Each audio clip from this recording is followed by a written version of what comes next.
Hi everyone! In this quick tutorial, I will show you how to add a link to page hyperlink in the Journal app. So just open the app and select the file you would like to work with. And here I've previously entered the text, and if I click on it, then these functions appear. So here choose hyperlink and click on page.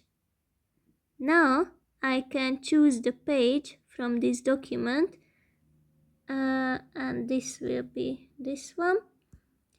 And now if I click on this word, it will take me to the 5th page which I have chosen.